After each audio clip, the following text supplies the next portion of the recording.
بازار ساخن حول منطقة جارة بين حزب العمال الكردستاني PKK والدولة التركية. في الآونة الأخيرة يتردد اسم جبل جارة وتلة بهار ويشاع كثيرا، وذلك بسبب تغطية وسائل الإعلام والأنباء لهما. وبحسب الأنباء فإن PKK قد انسحب من منطقة سيانة في جارة وتلة بهار في منطقة نهيلي، وأن الدولة التركية تمركزت واستقرت هناك. مصادر هذه الأنباء هو الإعلام التركي، ولكن بحسب متابعات واستقصاءات موقع دار كامازي فلا تتوفر لغاية الآن أي إحصائيات أو أدلة تؤكد انسحاب PKK ودخول وتوغل الجيش التركي في منطقة جارة، بل على العكس من ذلك تماما. لا يزال PKK يحفر الأنفاق بكثافة في مناطق سياني، أرجنا، كافيا، كلها بابل ونافسرا جارة. لذا فإن الأخبار المتعلقة بجارة غير صحيحة في الوقت الراهن. أما موضوع نفق تلة بهار فهو أكثر إثارة للاهتمام، إذ تقع تلة بهار أعالي قريتي بلافا وجهرزم، ويطلق عليها سكان المنطقة اسم قمة وادي سيفا. هذا النفق حوصل من قبل دولة تركيا في نهاية عام 23، وفي بداية حزيران عام 25 قام PKK بتسليم هذا النفق للدولة التركية بموجب بروتوكول. كما قامت دولة تركيا بنقل مقاتلي الحزب في سيارات إلى منطقة بريغاري. لذلك فإن هذه الأنباء تعد قديمة أيضا. إذن فلماذا تطرح الصحافة التركية هذه الأخبار المزيفة والقديمة والكاذبة على جدول أعمال الرأي العام الآن؟ السبب هو أن الدولة التركية ترغب في التمركز والاستقرار في جارة واحتلاله. فجبل جارة ليس مجرد جبل اعتيادي، بل هو منطقة شاسعة جدا واستراتيجية للغاية، وهو منطقة فائقة الأهمية للأمن والاقتصاد والنسيج الاجتماعي لإقليم كردستان، إذ يشكل جارة ما يشبه خط الدفاع الحارس لسهل نينوى. وفي الوقت نفسه يجسد الجبل حلقة توصل بين طرق كل من أربيل، توران، بارزان، سهل الزاب، آميدي، دهود، آكري وحتى رواندوس، ويربط بعضها ببعض.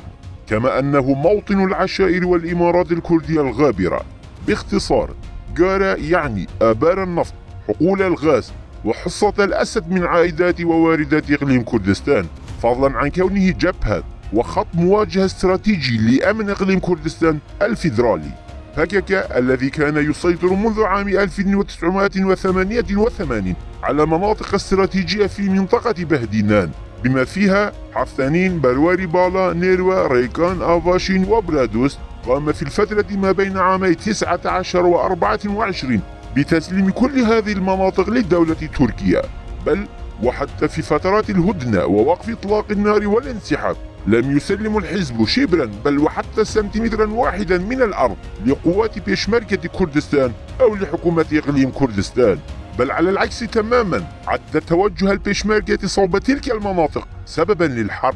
بينما في المقابل انسحب الحزب دون أي قتال أو مواجهة أو إطلاق رصاصة واحدة فقط من مناطق عديدة في برواري بالا، حفتانين، خاكورد وخنيرة، وسلم مواقعه وساحات قتاله وأنفاقه التي حفرها على مدى سنوات وفجأة للدولة التركية.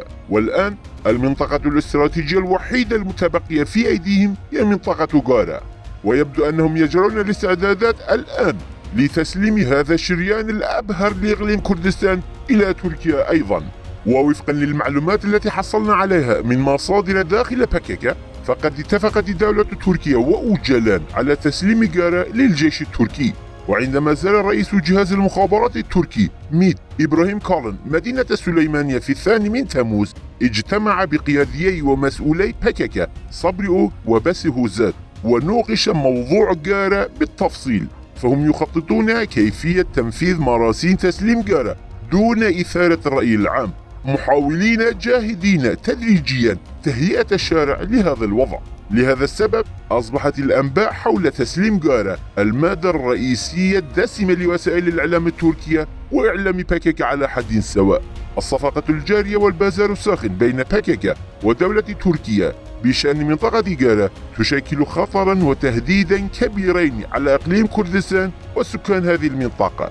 يجب على أهالي المنطقة عدم السماح بتمرير هذا التعدي السافر لPKK.